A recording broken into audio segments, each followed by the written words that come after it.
안녕하십니까. 반갑습니다. 6월 2일 목요일 새벽 말씀을 올려드리겠습니다.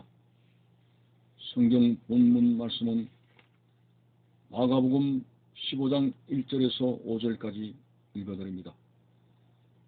새벽에 대제사장들이 즉시 장로들과 서기관들 곧 온 공회와 더불어 의논하고 예수를 결박하여 끌고 가서 빌라도에게 넘겨주니 빌라도가 묻되 내가 유대인의 왕이냐?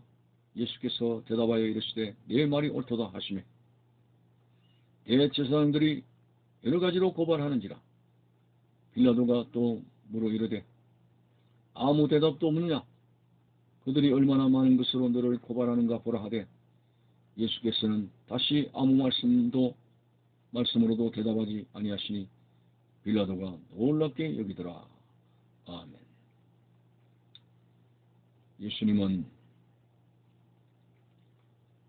새벽에 빌라도 법정에 서게 되면서 많은 사람들이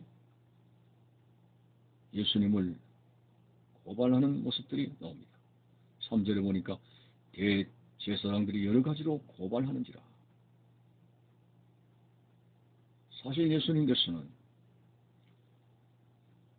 겟세마네 동산에서 밤이 맞도록 기도하시고 새벽같이 또 법정에 서게 되시고 잠 한숨 못 주무시며 매우 탈진한 상태였습니다. 지치고 탈진한 그런 형편에서 빌라도 법정에 서서 여러 사람들의 그런 모함적인 말들로 고발을 당하게 됩니다. 그런데 예수님께서는 아무 대답도 안 하시더라고 했습니다. 물론 전에도 말씀드렸습니다만 한 가지, 네가 그리스도냐, 하나님의 아들 그리스도냐 하는 이 문제만큼은 정확하게 대답했습니다. 오늘 본문에도 네가 유대인의 왕이냐 하는 이 말씀에는 네 말이 옳도다 라고 하였습니다.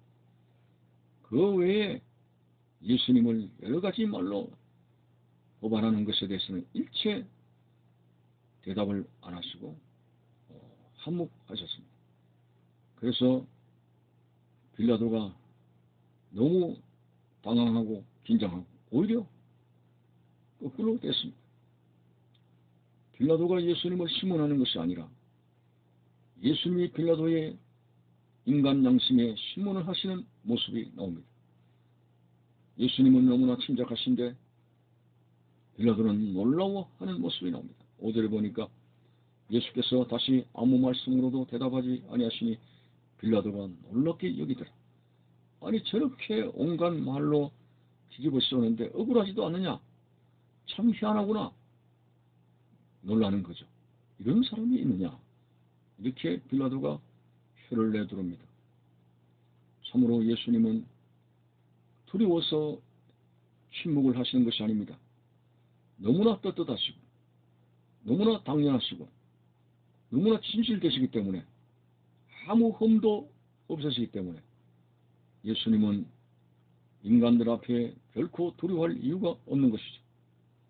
그래서 죄인으로 고발된 이 사실이 두려워서 침묵을 지키시는 것이 아니라 그런 것에 대해서는 일일이 변명을 하실 만큼 그런 분이 아닙니다. 침묵을 하셔도 언제나 예수님의 심지는 똑바로 서셨고 바르게 사셨고 하나님의 아들로서 죄와 흠과 티가 없는 그런 분이시기 때문에 너무나 담대한 모습을 보여주셨습니다. 잠언서 28장 1절에 보면 악인은 쫓아오는 자가 없어도 도망하지만은 의인은 사자같이 담대하니라고 했습니다. 지난번 뉴스 보니까 경찰이 수배 중이는 한 사람을 잡았는데 얻는 중에 경찰을 볼 때 그 범죄자가 도망을 가요. 그래서 경찰이 수상하다 싶어서 뒤쫓아가서 체포를 했더니 수배 중인 사람이었습니다. 이렇게 악인은 경찰이 보기만 해도 도망을 가는 그런 불안에 떠는 사람입니다. 그러나 의인은 사자같이 담대함이라고 했습니다. 예수님은 온갖 말로 고발을 할지라도 거기에서 분을 내시고 화를 내시는 그런 모습이 아니라 너무나 예수님은 담대하셨고 한마디도 대답을 안 하시는 그런 모습을 볼 수가 있습니다. 한 번은 하나님께서 모세의 후계자인 여호수아에게 너는 강하고 담대하라는 말씀을 먼저 하셨습니다. 사실 모세가 걸어온 광야 생활 40년 여정은 심히 힘들고 어려운 그런 과정이었습니다. 그걸 비담는 모세를 돌로 쳐 죽이겠다고 모세를 원망하고 그렇게 했습니다. 그러한 힘든 지도자의 자리에 모세를 대신해서 여호수아가 서게 됐을 때 얼마나 마음이 불안했겠습니까? 모세가 걸었던 그 길을 여호수아가 다 목격을 했는데 이 길이 보통 길이 아니라는 거죠. 그래서 하나님은 여호수아에게 불안에 떨지 말고 강하고 담대하라. 하나님께서 함께 하신다는 말씀을 하셨습니다. 참으로 불안과 염려와 근심과 걱정 이런 것들은 신앙생활을 전진하게 하지 못하도록 하는 가장 큰 영적인 방해 요소입니다. 그래서 성경에는 곳곳마다 염려를 다 주께 맡겨버리라고 했고 너희는 근심하지 말라 하나님을 믿으니 또 나를 믿으라고 했습니다. 참으로 오늘 우리가 가지는 불안과 낙심과 좌절과 염려, 근심, 걱정이 전혀 신앙생활에 도움이 되지 못합니다. 우리가 하나님 앞에 강하고 담대하게 살아가야 하는 이유는 하나님 앞에서 온전히 신앙생활을 지속적으로 해야 될 우리의 본분이 있기 때문에 그렇습니다. 그렇다면 우리가 어떻게 하면 강하고 담대한 삶을 살아갈 수 있을까? 마틴 루터가 로마 가톨릭의 부패성에 대해서 정죄하고 그가 비텐베르크 성의 95개조 로마 가톨릭의 잘못된 비리를 다 적어서 공개를 했을 때 그 로마 왕청을 비롯해서 가톨릭의 사람이 벌떼처럼 루터를 죽이려고 했을 때 사실상 마틴 루터는 두려워했습니다. 그래서 그는 방문을 걸어 잠그고 식음을 전폐하고 끙끙거리고 있었습니다. 이를 보다 못한 마틴 루터의 아내가 상복을 입고 엉엉 울기 시작했습니다.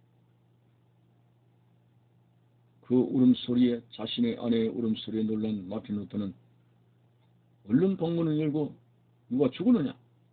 왜 우느냐? 라고 물었을 때 그 상복을 입은 마틴 루터의 아내가 대답하기를 당신이 죽었습니다.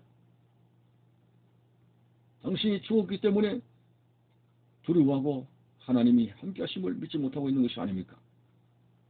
이런 그 부인의 역설적인 그런 가르침에 정신을 차리고 불안과 염려를 버리고 담대하게 종교개혁의 불씨를 터뜨렸던 모습을 볼 수가 있습니다. 불안에 떨고 두려움에 서로 잡혀가지고는 밤과 같이 어두운 이 세상을 말씀을 붙잡고 바르게 살아갈 수가 없습니다.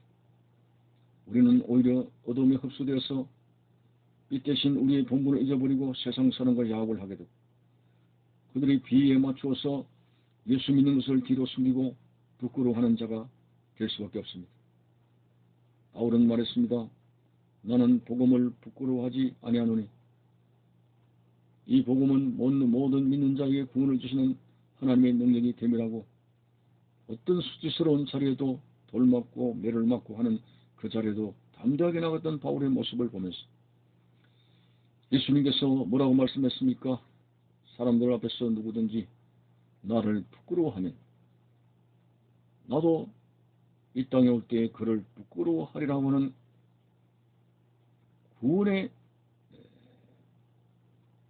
구원을 놓치게 되는 그런 비극을 주께서 말씀하셨습니다.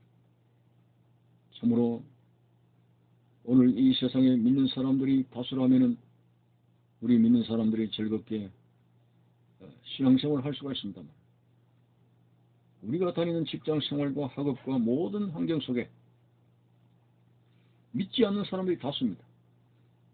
담대하지 않으면 우리는 믿음의 사람답게 바르게 살아갈 수가 없습니다. 그들의 눈치를 보게 됩니다. 이때는 술도 한잔해야 되나? 이 사람들의 비위를 맞춰야 되나?